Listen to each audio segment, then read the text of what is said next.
Merci. Donc je me suis proposé d'aborder ce sujet-là, qui est la liberté est-elle soluble dans la suggestion? Car, comme l'a dit Gérard Starman ce matin, ce qui nous paraît important, c'est de déshypnotiser l'hypnose, c'est-à-dire que historiquement, Bernheim a joué un rôle majeur dans la traduction d'une conception de l'hypnose dans laquelle la liberté est problématique.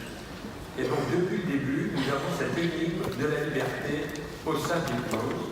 Or, ce que nous a montré Milton Erickson est que ce qui est central dans l'hypnose, c'est justement ce processus de liberté qui nous a été rappelé par François Roustan, qui dit que finalement, le plus important, c'est de laisser le patient libre, et si ce n'est pas le cas, c'est fichu.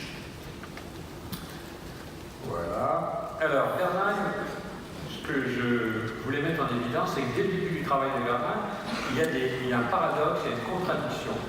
On va reprendre simplement les définitions, mais si on reprend celle du bas, la suggestion est l'acte par lequel une idée est introduite dans le cerveau et acceptée par elle. Vous voyez qu'il y a, comme l'a repéré Mark Jacobson, une contradiction au sein de ce processus. Car si le sujet accepte, ce sera parce qu'il l'aura bien voulu, on est bien d'accord, mais s'il a voulu, peut-on encore dire qu'il a passivement exécuté une suggestion?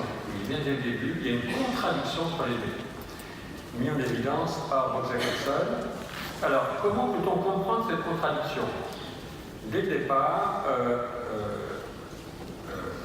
Bernheim pense la suggestion sous forme d'automatisme. Il donne un certain nombre d'exemples, je baille comme l'autre baille, je suis avec quelqu'un qui me dit attention à la mouche, j'ai un réflexe, j'enlève la mouche sur mon front. Vous voyez, tout ça, c'est des réactions automatiques.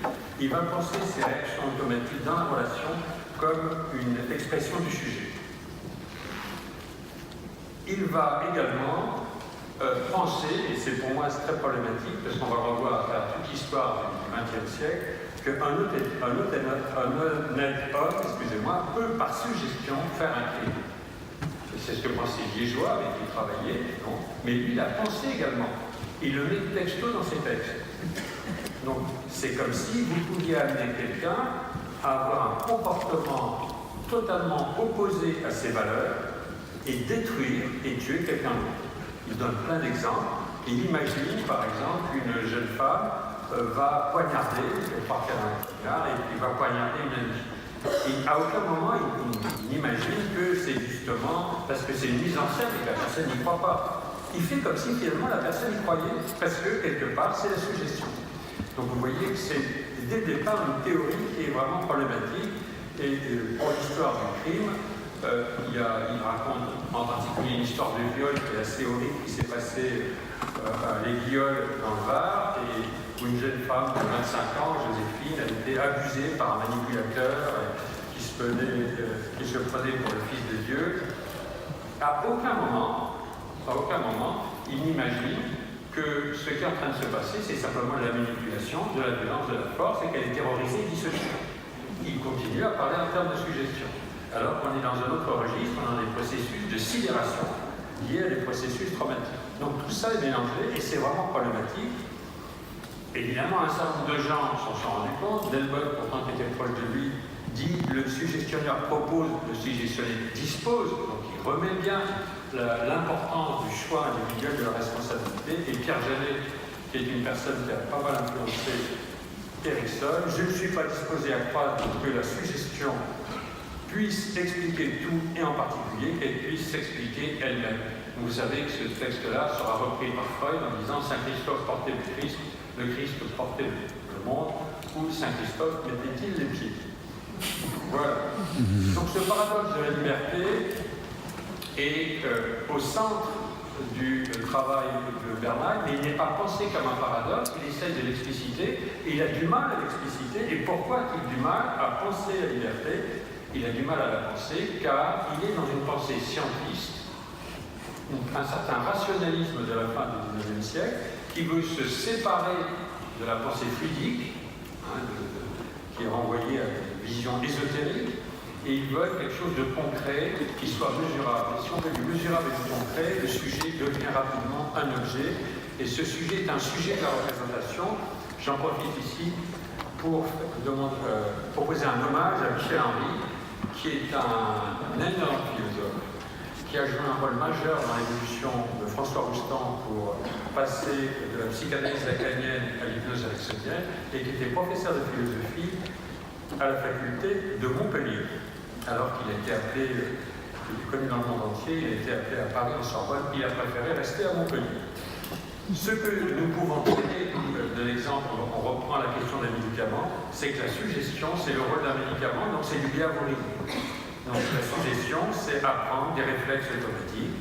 Exemple, dès que vous commencez à boire, vous avez envie de boire, vous allez ressentir du dégoût. Donc c'est l'équivalent si vous prenez de l'espérate. Cette vision est une vision dans laquelle la liberté est réduite à de la nécessité, en rapport avec un bien social qui est mis en évidence. Et je vous ai noté le panoptique de Foucault, car Foucault est celui qui a mis en évidence ce type de rationalité de la modernité, dans lequel celle-ci s'est organisée autour de relations de pouvoir, et tous les savoirs théoriques, dont le savoir psychiatrique, sert à mettre en place un pouvoir que l'on va trouver dans le panoptique, mais qu'on va retrouver aussi dans la description de ce qu'est la relation soignante dans le cadre de l'hypnose. Ce cadre-là est un cadre qui est en relation avec une nouvelle détermination de l'être humain comme un individu, mais un individu où la rationalité est séparée de la dimension affective. Je reprends un point important pour moi pour saisir en quoi le travail d'Erickson a modifié totalement cette vision de l'hypnose qui malheureusement continue à perdurer souvent dans les médias. On a vu que Bernheim est quelqu'un qui n'arrive pas à penser le sujet. Donc Bernheim pense la relation sans l'autonomie. Et si on prend l'exemple d'une lévitation de la main, Bernheim va dire votre main est légère, votre main est légère, votre main est légère. Il va dire la personne, la main se lève de manière automatique. Il n'y a pas de sujet en termes de qui participe au processus. La personne est passive. Freud, qui verra évidemment des impasses après avoir travaillé avec Bernheim, et va utiliser les techniques de Bernheim, va se rendre compte qu'évidemment il y a une difficulté majeure, c'est que le sujet n'est pas là. Et donc il a voulu réintroduire le sujet, et ce que nous dit Freud, c'est finalement si quand la main se lève, le sujet est automatique, n'est pas présent, en termes d'action, là où le sujet est présent, c'est quand la main ne se lève pas, c'est-à-dire quand la suggestion échoue. Donc si je dis levez la main, et la main ne se lève pas, qu'est-ce que ça veut dire? Ça veut dire que le sujet résiste à ce qui lui est demandé par quelqu'un qui est dans une relation de pouvoir, et c'est à partir de là que va pouvoir se faire un travail sur la mise en place de la subjectivité. Mais vous le voyez bien, c'est une mise en place de la subjectivité dans un monde dans lequel il y a une opposition entre l'autonomie et la relation, c'est-à-dire qu'il reste dans le même monde que le monde de Bernheim. Erickson, et c'est pour moi le changement majeur, Erickson va changer complètement la donne, puisque Erickson nous dit qu'il n'y a pas de résistance, que le sujet est tout le temps en train de collaborer, c'est-à-dire que la main se lève ou que la main ne se lève pas, le sujet est en train de collaborer. À chaque fois, il est en relation avec l'autre et il est libre. Cette vision d'Erickson, voilà, qui est le terme de coopération, c'est le terme qu'il emploie le plus souvent lorsqu'il parle d'hypnose, et qui montre que l'être humain est un corps en relation, que plus je suis en relation avec l'autre, plus je suis en relation avec moi-même. Et je peux être en relation avec moi-même quand je suis en relation avec l'autre, quand je suis capable de percevoir les intentions positives de l'autre. Et ces intentions positives de l'autre, vous les percevez dans les processus d'accordage. Et c'est ça qui nous permet de résoudre les conflits. Le processus de la coopération est un processus qui permet de trouver des solutions dans les conflits, car il y a une différence entre le paysage de l'action, où on est en désaccord, mais on perçoit les intentions positives de l'autre, ce qui fait qu'on peut quand même se mettre d'accord. Voilà. Alors je vous ai fait un petit schéma en montrant en violet l'apport majeur qui est en rapport avec cette notion de coopération. Pour Erickson, ce qui est au centre, c'est la vie, on en parle depuis ce matin. L'hypnose, c'est une des formes de la vie et une des formes de la coopération. Qu'est-ce que l'hypnose? D'où ça vient? Erickson nous dit la transe est naturelle, car le sujet est un être relationnel. Et la transe, c'est simplement ce fait d'être en relation avec l'autre et d'être en relation avec soi.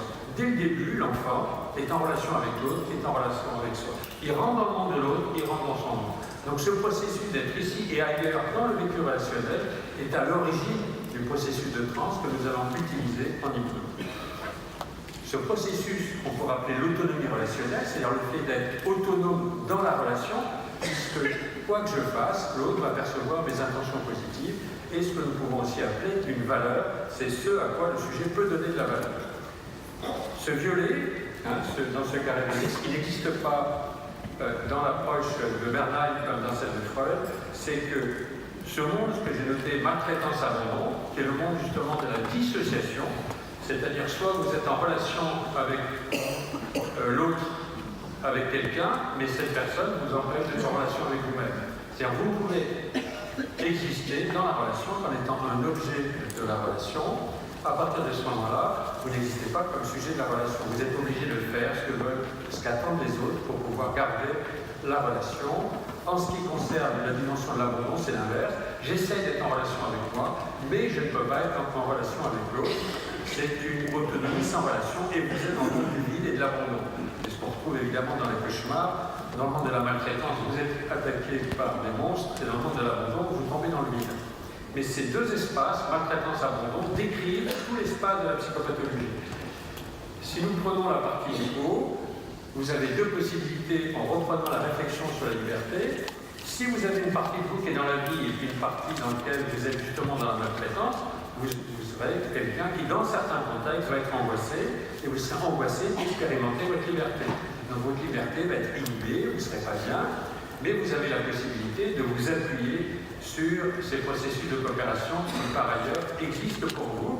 Et c'est à ce moment-là qu'on peut utiliser assez facilement les approches santé-solution, les approches stratégiques qui privilégient le paysage de l'action. Toutefois, lorsque vous êtes dans le monde de maltraitance abandon, c'est-à-dire que vous n'avez pas de tiers sécure, que vous êtes dissocié et que vous êtes donc dans un monde dans lequel votre pathologie devient identitaire, vous devenez non pas dans tel contexte anxieux, mais vous êtes un anxieux, c'est-à-dire qu'il n'y a plus d'exception. Lorsque vous êtes dans ce monde-là, dans lequel il n'y a pas d'exception, eh bien, vous êtes coincé, vous êtes bloqué dans la dissociation. La question, c'est comment peut-on sortir de ce monde? Avec Erickson, nous savons comment. Avant, ça paraissait très difficile, dans la mesure où ce monde-là, c'est un monde de survie, c'est un monde psychotraumatique. Et ce qui fait que la personne reste dans ce monde, en particulier la maltraitance, c'est qu'il y a pire que la maltraitance, c'est d'être abandonné, et il y a pire que l'abandon, ça va être l'effondrement de ce monde dans lequel vous êtes. Ok, donc Erickson, hop, voilà. Alors je voulais rendre hommage à Rossi, qui a montré comment se déroule une séance d'hypnose, et je vais essayer de reprendre les termes que j'ai employés jusqu'ici pour montrer comment ils sont au centre du processus hypnotique lorsqu'il se met en place. Donc pour Rossi, comme on le voit, il y a les sensations corporelles, on recueille l'information qui est l'étape 1. Ensuite, l'étape 2, c'est l'incubation, les émotions arrivent, c'est-à-dire qu'une fois que la personne commence à lâcher prise, et bien vous avez cette montée d'émotions avec la difficulté de la gérer. Il appelle ça aussi l'excitation. Quand la personne va finalement trouver une solution, on va parler d'illumination, c'est-à-dire les exceptions vont émerger, la personne va pouvoir se détendre, et ensuite on va vérifier dans l'avenir que ce que la personne a vécu est quelque chose qui peut être anticipé. On va reprendre étape par étape, je vais le faire en 2 fois, pour que vous saisissiez bien le lien avec la liberté et la question du sujet dans la séance d'hypnose. Première étape, la personne vient vous voir parce qu'elle se plaint, ça ne va pas, et donc jusqu'à un moment, elle se sent soit maltraitée, c'est-à-dire dès qu'elle s'exprime, elle est rejetée, et donc elle est obligée d'accepter les points de vue de l'autre. Que fait-elle cette personne à ce moment-là? Eh bien, elle a tendance à accepter l'autre pour ne pas perdre la relation. Et donc elle souffre, elle est inhibée. Mais elle se plaint que ça ne va pas, que les autres ne l'écoutent pas. Ou vous avez au contraire des personnes qui sont dans la plainte, en niveau 1, qui sont dans le monde de l'abandon, et qui vous disent je souffre, j'en peux plus, et tout le monde me laisse tomber. Ok, là vous avez vous voyez un peu le type de pathologie que vous avez à partir de ce monde abandonné, où le sujet, pour être en relation avec lui, ne peut plus être en relation avec l'autre. Et il essaye d'attirer à nouveau à travers sa plainte la relation à l'autre. Le début de la prise en charge, c'est de mettre en place une relation sécure en étape 1 pour permettre à quelqu'un de sentir que la relation dans l'autonomie relationnelle est une relation qui tient et qui vous permet de vous sentir à votre place et pour la première fois de ne pas être jugé et rejeté malgré votre différence et malgré votre plainte. On passe ensuite à l'étape 2. Étape 2, donc, est la phase d'incubation. Et le point important à saisir, c'est que cette phase-là, c'est la phase, quand vous êtes en sécurité, vous allez lâcher prise, mais quand vous allez lâcher prise, il va falloir traverser ce monde abandonné qui est lié donc à des angoisses de mort. Et donc c'est le moment où l'autonomie se met en place dans l'autonomie relationnelle. Il faut accepter l'autonomie, et est-ce que l'autre, la relation, va tenir lorsque j'ai le courage de lâcher prise. J'ai réussi à développer mon autonomie et ça rejoint la relation. La protection a eu un effet et je me sens soutenu. Je suis en relation avec moi-même tout en relation avec l'autre. C'est la phase d'illumination. Et la phase 4, que Rossi insiste beaucoup sur ce passage en disant, vous voyez bien, ce n'est pas dans l'hypnose la suggestion qui est efficace, c'est ce processus de traverser des angoisses abandonnées. Où je traverse les angoisses de mort et qui me permettent en relation avec moi, dans la relation avec l'autre. Et Erickson nous dit, penser que c'est la suggestion, c'est un point de vue mal fondé et injustifié. Il insiste beaucoup en disant que c'est la réassociation qui est importante et la réorganisation des complexités internes. Voilà, le dernier point, c'est évidemment la vérification, c'est que la personne s'autonomise par rapport à cette expérience d'autonomie relationnelle qu'elle vient de faire en travaillant sur le processus d'anticipation. Pour finir, où en est la liberté? Nous allons reprendre ces 4 phases-là pour montrer comment la liberté se construit à travers la séance d'hypnose. Donc non seulement la séance d'hypnose permet et respecte la liberté, mais c'est la construction de la liberté lorsque le sujet est dissocié qui va permettre de la réassociation. Étape numéro 1, la personne vient avec de la liberté car il va sentir le contexte de sécurité dans la relation avec le thérapeute et c'est qu'à ce moment-là, que le sujet va pouvoir arriver sur une conception de la liberté. Lorsqu'il aura lâché prise, il va arriver sur ce vécu de la liberté, où la liberté est la liberté avec l'autre. Donc on est passé de la liberté contre l'autre, la liberté sans l'autre, à la liberté avec l'autre. Et il n'y a que lorsqu'on est au niveau de la liberté avec l'autre, qu'on est au niveau du concept de liberté et que le corps habite un espace libre. Et si la personne raconte une histoire d'un moment où elle se sent libre, la personne est totalement réassociée. Elle est totalement elle-même et elle est totalement libre. Et la partie 4, évidemment, est l'anticipation. La conclusion, une séance d'hypnose, donc, c'est une autonomisation d'une expérience émotionnelle corrective. Et cette expérience émotionnelle corrective, c'est la capacité de faire confiance à l'autre et de pouvoir exister comme sujet dans la relation avec lui. Il vaut mieux parler d'influence et d'activation des processus créatifs. Ça me paraît quelque chose de central. Pour ce qui est de la notion de suggestion, Erickson a bien dit que la suggestion directe, il en parle à plusieurs reprises, souvent est un échec. C'est pour ça qu'il avait abandonné au départ. Il donne des exemples sur une femme qui accouche avec laquelle ça ne marchait pas. La suggestion directe est du domaine du behaviorisme. Et enfin, des fois, Erickson a des points de vue impératifs en disant « je veux telle chose », donc c'est des points de vue assez directifs. Et il fait ça lorsqu'il est confronté à des gens qui sont dans des mondes abandonnés au moment où ce monde s'effondre pour montrer « je suis là en tant que tiers, c'est plus ». Enfin, la suggestion indirecte, c'est une manière de développer la créativité du sujet et lui fait percevoir d'autres possibilités de vie. L'hypnose est ainsi une relation en acte dans laquelle la liberté se présentifie. On va pouvoir passer d'une perception étroite dans laquelle la liberté est sans l'autre ou contre l'autre à une perception large dans laquelle la liberté est avec l'autre. En conclusion, il est important, et c'est ça qui est à l'intérieur de la séance d'hypnose, un échafaudage du sens du mot liberté. La séance d'hypnose permet de construire un concept, comme on le voit en thérapie narrative, à travers l'hypnose conversationnelle, permettre au sujet de trouver des mots et des histoires qui vont donner forme à cette expérience de liberté en amont. On va aussi vivre de nouvelles histoires avec perception d'exception délibérée. Ça veut dire quoi? Ça veut dire que la mise en place, grâce à la séance d'hypnose, d'un nouvel espace dans lequel la liberté et la liberté avec l'autre va nous permettre par la suite en thérapie de percevoir les exceptions comme sont en rapport avec une prise d'initiative du sujet, sinon les exceptions ne sont pas perçues. Et ce processus de l'intentionnalité est vraiment très important, je finis juste dessus. pour vous dire que ce que vise l'intentionnalité, et ça c'est fondamental en hypnose, c'est ce que n'a pas perçu même une grande partie de la phénoménologie, c'est que ce qui est visé par l'intentionnalité, c'est l'accordage et c'est la relation. Une action n'est terminée que lorsqu'il y a un accordage, c'est-à-dire lorsqu'il y a un partage affectif. Je vous remercie.